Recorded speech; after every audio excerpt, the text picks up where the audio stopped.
Reports have come out recently about performers making huge bets about who's performing in the halftime during the Super Bowl and raking in millions of dollars.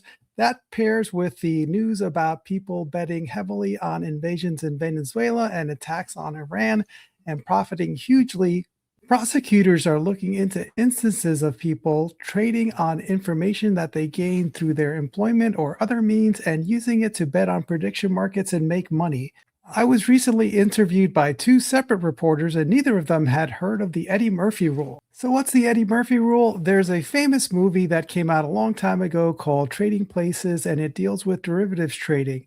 And in this plot point, Eddie Murphy and Dan Aykroyd gain access to a secret government report about frozen concentrated orange juice, and they use it to make a huge bet on the Chicago Board of Trade. Everyone looks like they're dressed from the 80s. And based on these trading, they made a bunch of money and lived happily ever after.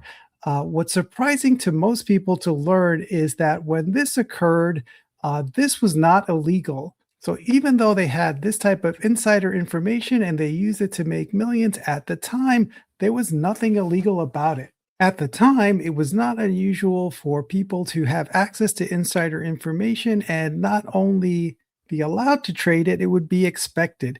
So most oil majors like Shell or Exxon have a trading arm. For Shell Energy, it's Coral Energy, and they have information about what's going on in the markets, and they use that to trade opposite of hedge funds and other people like you and me.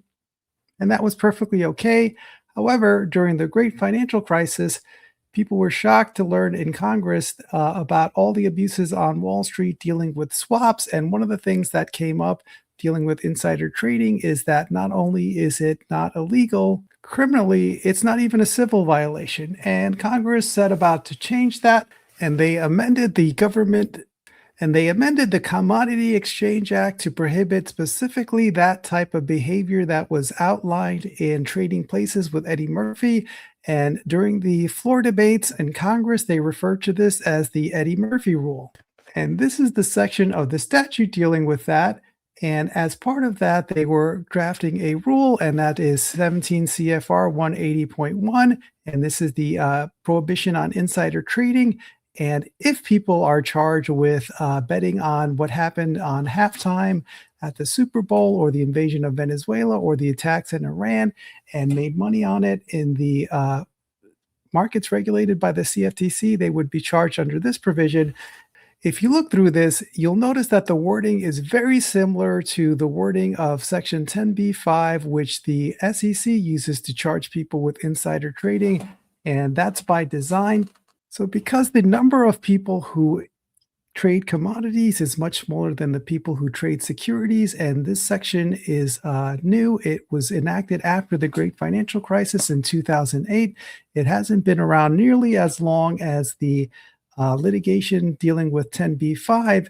When interpreting this section, courts would probably look to cases that the SEC has litigated when enforcing this, because, as I said, there's more cases that they can cite to because of the number of people who trade in the securities markets versus the people in the commodities markets, and also the SEC's rule has been around longer. So if you want to get an idea about the discrepancy in the amount of people who trade in those markets, if you are a person who advises people on securities for money, you would have to register as a registered investment advisor.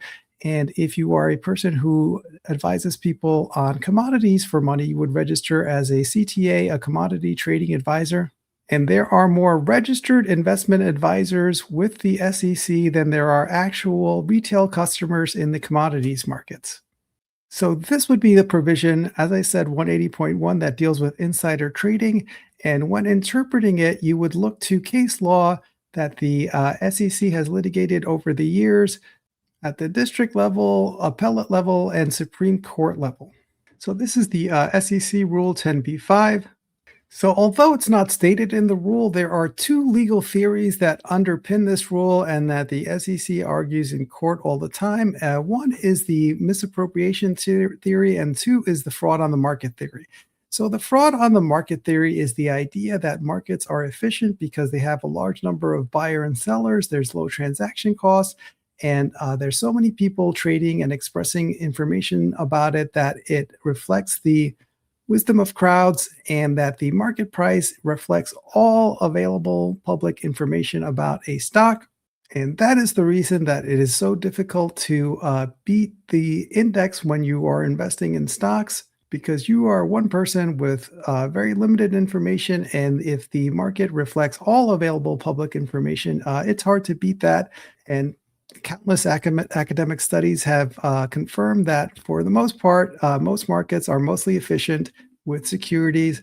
So that is the fraud on the market theory, the theory that because the market is efficient, by you trading on illegal information, you are defrauding the market.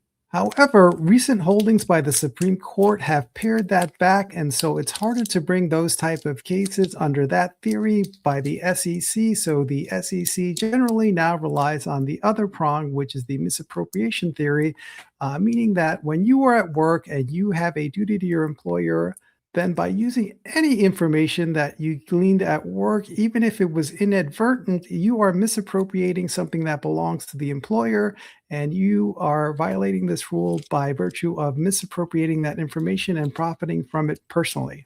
And that is not limited to just the higher ups like the chief executive officer, the legal counsel, the accountants, the financial printer. It is regarding everyone in the company. So even if you were the receptionist and you heard two bankers talking about a merger, you can't trade on that. If you were the cleaner and you're cleaning up the office and you saw something on the desk, you couldn't trade on that. That is the misappropriation theory. And it would apply to the derivatives markets as well, because as I said, although it didn't used to be a problem for you to trade on insider information after the Eddie Murphy rule was passed and this section of the CFTC's rules was passed, now they can go after you for that. The problem is practical, not theoretical. So the SEC is 8 times larger than the CFTC in normal times, and the CFTC is down a lot of staff recently due to the purge in the government and layoffs and rifts. So they're down more than 20% of their staff, and there was a news article that came out recently that the CFTC is down to one attorney in Chicago. So one single attorney has to police all the markets and now prediction markets as well. So when there is fraud with securities, it is pretty easy to find out who did it because you round up the usual suspects. There's a firm that had some information. Let's say it was a merger. You talk to the people in the company, you talk to the attorneys, the accountants, and then eventually you'll get to who did it. But if you deal with prediction markets where anyone can bet on anything, you can bet on who's performing at the halftime. You can bet on who's going to win a basketball game. You're going to bet on what color tie somebody will wear at the Oscars, the number of times a word is said during a speech, if somebody's going to run for office, or if the U.S. will attack a foreign nation. It is difficult for them to enforce these prohibitions when dealing with things that they deal with all the time, like oil and natural gas and gold.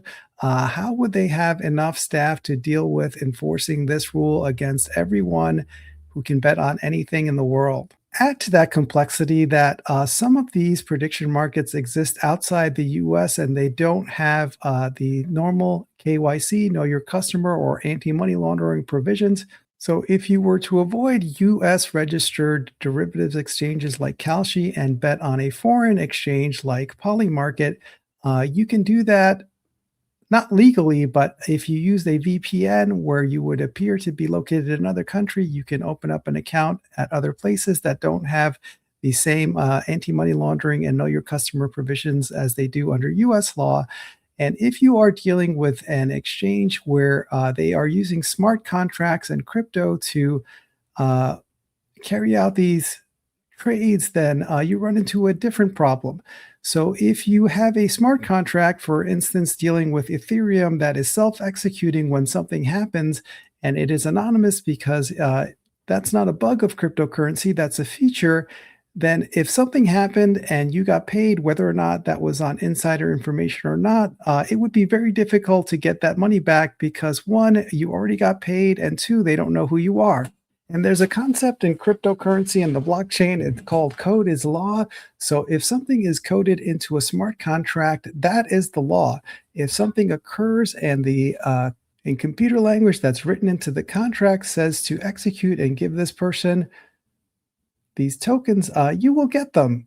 And there is no judge's order or anything else that can reverse that. And if you are dealing anonymously with crypto, then that adds another layer of complexity to it and makes it that much harder to police and to prosecute anyone who's engaged in this. So, anyway, that's my thoughts on that. I'm a lawyer with 26 years of experience in the financial markets, and now I work doing consulting and legal work. If you'd like to reach out to me, you can do so through the contact information in my bio. And if you have any questions about this, leave it in the comments. Everything I've said here is for educational informational purposes only and is not legal advice and does not create an attorney-client relationship between you and I. I'm a lawyer, but I'm not your lawyer.